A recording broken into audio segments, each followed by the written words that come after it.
Thank you for staying with us. Now, as jostling for the 2027 general election thickens, emerging developments have continued to cast doubt on the ability of opposition parties to present a formidable challenge to President Bola Tinubu and the ruling All Progressives Congress, APC, in the 2027 general elections. Most major opposition parties, such as the People's Democratic Party, Labour Party, New Nigeria People's Party, has been entangled in deep-seated internal crises. Now, the earlier excitement surrounding the Social Democratic Party, which former Kaduna State Governor Nasir El-Rufai once hinted could serve as a launchpad for the opposition coalition, is also fading away as the party suddenly became neck-deep in internal party crisis. SDP is now at loggerheads over the formation of its National Working Committee, with some members accusing National Chairman of the party, Shehu Gabam, and former Kaduna State Governor Nasir El-Rufai of being the masterminds behind the current crisis. Now, to help unpack this and the consequences of the internal party crisis among opposition parties, I'm now joined by Declan Ihekaire. Declan is a political analyst and rights activist. Thank you so much for joining us on the news, Declan. Thank you so much. So we're seeing the same occurrence. You've seen the same occurrence in APC, Labour Party, PDP, and now within the SDP. What exactly is the cause of the crisis within the SDP at the moment? Yeah, thank you. I think the problem we have in this country is that we have politicians who doesn't have vision and mission. We have politicians whose interest is for self and not for us all. Because if you are a politician and you are for all, you will remain where you are. That is the essence of having political parties. And as a member of a political party, you should be able to remain where you are, to make sure that your party gets to the top like every other party. You see, when I hear people defecting from their party to other party and other party are accepting them, I see them playing, using Nigerians as, a game, using us as game, as if we matter not to them. I expect every party, every political party, and every party member to have a focus on why you belong to a particular political party. And so if your party is not doing well, you want to move. I think that shows how weak you are as a person. All right, not the party being weak, but you as a person, you are being weak. It means you as a person does not have an ideology of yourself. And so when people defect, like I said, people like El-Rufai and co, I was not too comfortable with that, seeing them where they were and where they are now. I expect them to have remained where they are, like the PDP or the APC, to have strengthened those parties and allow those who owns the party, like the SDP for instance, to do the needful to also get to the top. But we're in a country where you find people who loses out in an election or who are not favored in a particular ministerial appointment or any appointments whatsoever. You find them when they are angry, the best thing they feel they can do is to leave the party they had always thought, or we have always thought they believe in, and defer to any other one. And once they do that, you are bound to see crisis happening in those parties they move into, because they want to show some strength above those that actually owns the party, above those that have been there, who has a structure. You can't just come from somewhere and move to a place where the foundation is already laid. For instance, let me tell you, SDP is a party that most Nigerians were really looking up to come 2027.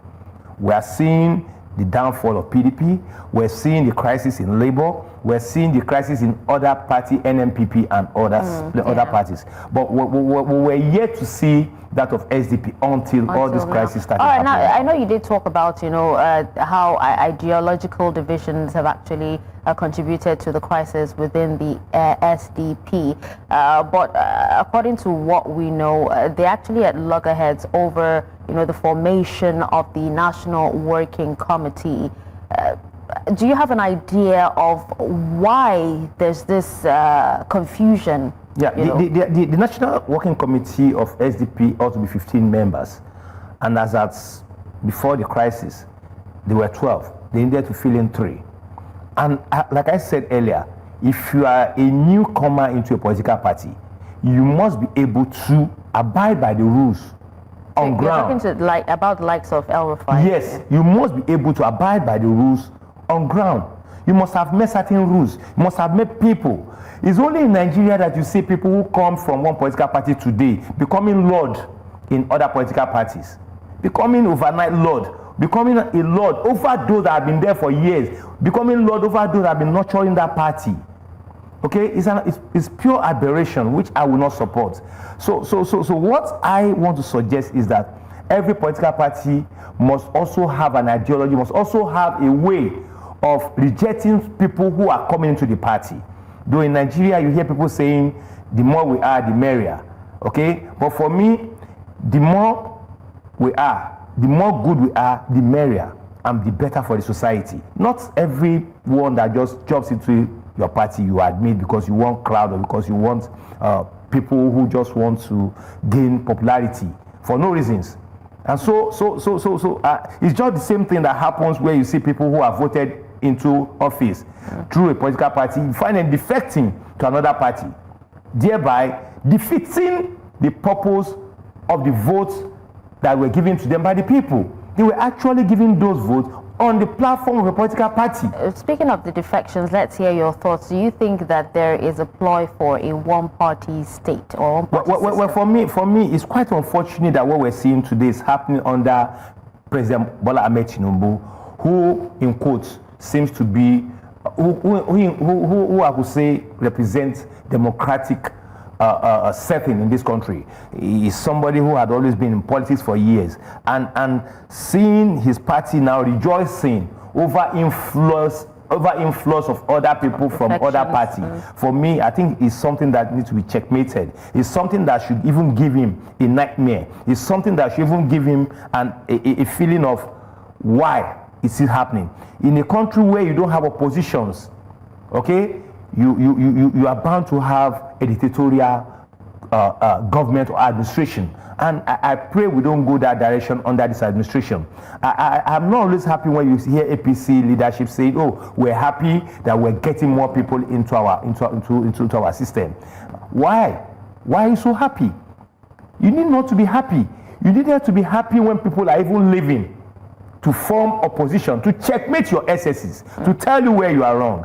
And so Nigerians, for themselves, actually know where they are going come 2027. So are you also one of those people that has doubts on the ability of the opposition parties to present a formidable front to challenge the APC? Well, for me, it's not too late. It's not too late. Anything could happen. After all, CPC, NNPP, ACN came together and formed APC. Okay, and they made a headway. But for me, I would have preferred a situation where you have people with good ideology coming together to form the coalition. I will not be happy seeing people of questionable characters, coming together to form a coalition trying to rescue Nigeria from a government they feel is not doing well. I want to see credible Nigerians actually forming a formidable coalition. And that's where I am concerned about. But when you see people who have been tested, who have been in the system before, coming now into a party like SDP that we have always believed, is a party that has a symbol of MKO Abiola, it's a party that could be good for the people. And you see people of questionable characters, people who want to come in and take it all, people who are coming in just to create an avenue of confusion into a house that has been set. I think that will not be too fair for our democratic setting in this country. All right, now speaking of coalition, it's barely 2 years before the next election. Do you think that there's still time for any coalition at this moment? Very, very, very well. There's enough time. The people, the voters, are the time watcher. Nigerians are actually waiting for a credible coalition. Most Nigerians are not happy with the current administration. They are not happy. For me, I see the current administration as an administration that is full of propaganda. A few weeks ago, some people were rejoicing, President Bola Tinubu has paid debts. And very few period ago, we also heard that he has gone borrowing again. So what are we saying? So for me, I want to see a government that will come in, that will be going the direction of the masses, that will be going the direction of rescuing the people. In Nigeria today, the poor is getting poorer, even the middle class is getting poor today. And so we must get to that level of having people who have the conscience of the people, who have the mindset of going into political office to rescue the mass of the people. Nigeria is a blessed country. And so that's why it pains someone like me when I see crises in opposition parties, when I see opposition parties that ought to work towards checkmating the excesses of the current administration engulfed in crisis. And so for me, I think SDP should rise up now and do the needful. If they are not ready to admit those that are coming in to destabilize the party, they should show them the way. Absolutely. All right, well, thank you so much, Declan, for your time and for joining us in the studio. You're welcome.